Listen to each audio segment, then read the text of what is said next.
Ai, Afonso Amorim, bom dia.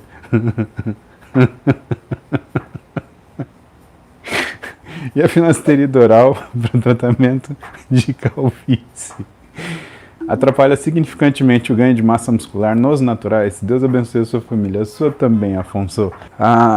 Cara, sabe que a finasterida é um grande ponto nosso de discussão, porque o hormônio mais efetivo, né, para ação da maquinaria celular, que eu não diria hipertrofia, Afonso, mas ação da maquinaria celular, né, é o DHT, a dihidrotestosterona. O que acontece, né? Vamos para um pouquinho de bioquímica aqui, rápida e básica na nossa manhã de terça-feira. O que acontece com bioquimicamente nessa parte hormonal? Acontece o seguinte: você tem a testosterona no sangue, né, seja ela ligada com globulina, seja ela livre, ela atravessa livremente o que é a membrana lipoproteica da célula, né, porque ela é um esteroide, então ela passa livremente sem precisar de transportador, e finalmente ela chega no ambiente onde ela vai atuar, mas ela não atua direto, né, que essa testosterona ela vai lá no núcleo da célula e vai determinar a divisão celular, vai determinar alguma mensagem. Não. Antes, ela desloca uma coisa que chama proteína de choque térmico, que fica protegendo o receptor androgênico. Então, pense que isso é um receptor androgênico onde a testosterona se liga. Aqui está a proteína de choque térmico, heat shock protein, tá? A testosterona chega, é transformada em DHT pela 5-alfa-redutase e ela desloca a heat shock protein e liga aqui a testosterona, né? Vamos fazer um Tzinho assim. E a testosterona liga, tá? Ou na verdade a dihidrotestosterona liga. Uma vez que a dihidrotestosterona ligou no receptor androgênio, ele é ativado e ele caminha até o núcleo para fazer síntese de RNA mensageiro e, portanto, fazer as coisas que têm que serem feitas. A testosterona não faz isso, tem que ser só DHT? Não, a testosterona também faz. Mas ela faz com um poder de ligação muito menor, que o problema não é nem a afinidade com o receptor androgênico, é a questão da necessidade do deslocamento da proteína de choque térmico. A finasterida e a dutasterida, né? O que elas fazem? A finasterida, ela é um bloqueador da 5-alfa-redutase, da enzima que converte a testosterona em dihidrotestosterona na sua forma mais potente, vamos dizer assim, aproximadamente 3 vezes a potência da testosterona.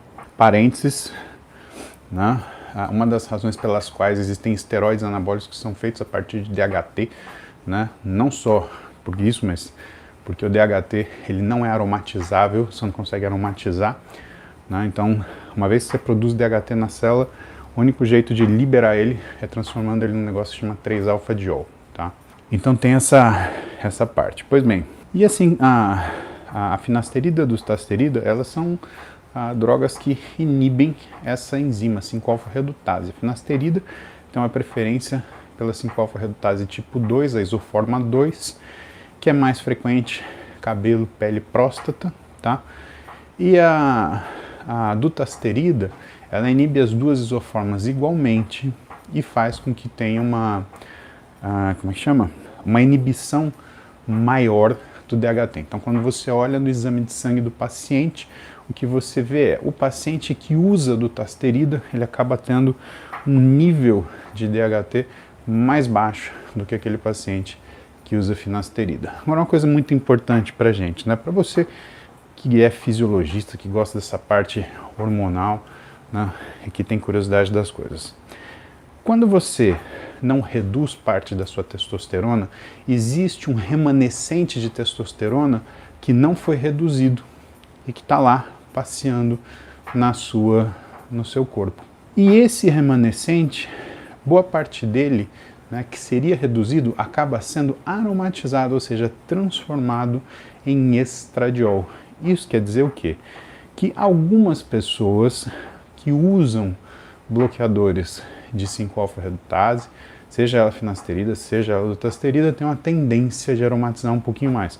Por isso também, pele fica melhor, o cabelo fica melhor, né, pela ação do estrogênio ou do estradiol, que acaba complementando com o bloqueio da DHT. Mas sabe, pessoal, o que é importante?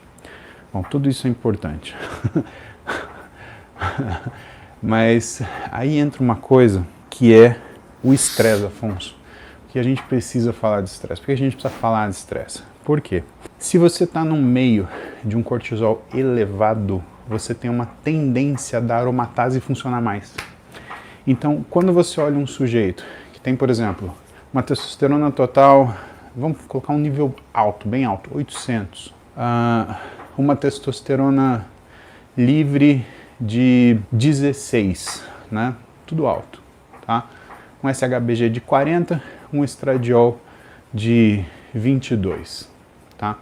Se esse cara, ele sai de um cortisol de 12, por exemplo, para um cortisol de 18, porque ele está restringindo o sono, porque ele está restringindo o carboidrato, sabe o que vai acontecer? Vai ter uma troca nessas proporções, você vai ver a testosterona livre, essa forma imediata, tá? Na hora, a testosterona livre vai sair dos 16, vai ir para uns 12, 10. O estradiol, que era 22, vai ir para uns 35, 40. Só que aí esse estradiol aumentado, ele tende a sensibilizar o hipotálamo e fazer com que a produção de LH e FSH diminuam. Sabe o que vai acontecer com a testosterona total?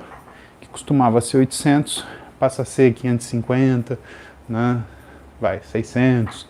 Aí você fala assim, nossa, mas a finasterida e a dutasterida fazem isso. Na verdade, isso é uma reação ao estresse.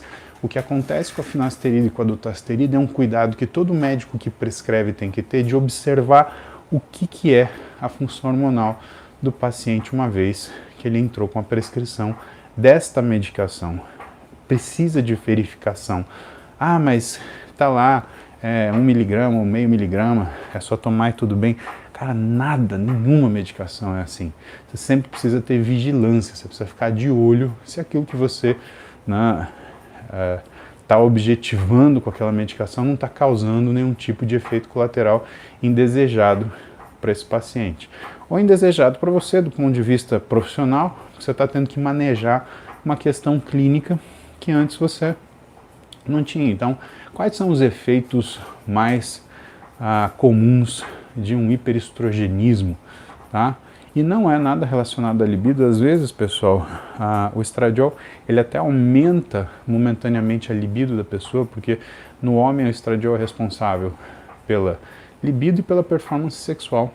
Muitas vezes, o homem ele reclama daquele tipo de impotência que ele está no meio da relação e ele perde a estamina, ele perde o fôlego, vai, entre aspas, ele perde a capacidade de manter a relação de uma forma satisfatória, principalmente pela resposta orgânica do aparelho genital dele, tá? E uma das coisas que é relacionada a isso são níveis de estradiol baixo. Então, ter nível de estradiol bom para o homem é fundamental, principalmente porque ele tem pouco, né? É o que regula a performance sexual, é o que regula a libido e é o que regula, por exemplo, lípides no homem, colesterol, né? Então ele não tem um colesterol muito baixo induzido pelo androgênio, principalmente porque ele tem estradiol. Mas quando o estradiol está demais, ele faz duas coisas no homem que são muito complicadas. Primeiro, hiperglicemia. Segundo, aumento da pressão arterial. Sabe qual é o grande problema?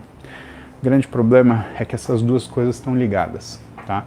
E o estradiol, ele provoca essas modificações por mecanismos diferentes que acabam se retroalimentando. Então, um sujeito com hiperestrogenismo, ele acaba tendo ou uma hiperglicemia que piora a pressão, ou um estado pressórico que piora a glicemia, ou as duas coisas juntas que começam a bagunçar o que é o estado metabólico do paciente. Então, o que eu estou explicando para vocês e que é interessante essa pergunta do Afonso. Mantenham o que é o acompanhamento com o médico de vocês.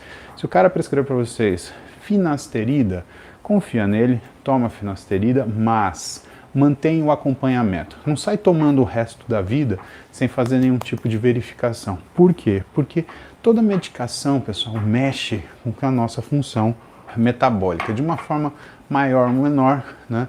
Ele mexe com a nossa forma metabólica. Então, é muito complicado você ter uma medicação ad eternum, né? Um negócio que você toma sem você olhar.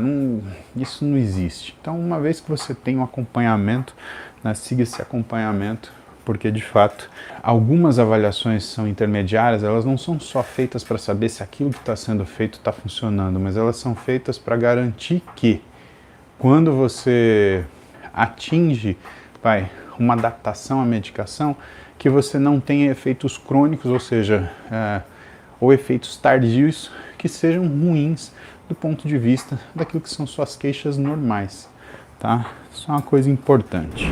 Lembrem assim, né, se for conveniente para vocês, aperta o botão de seguir aí. Eu tenho recebido algumas mensagens, não são muitas, de que precisou seguir mais de uma vez porque a plataforma derrubou. Eu recebi isso do Instagram e do YouTube. Pelo sim, pelo não, aperta o seguir aí.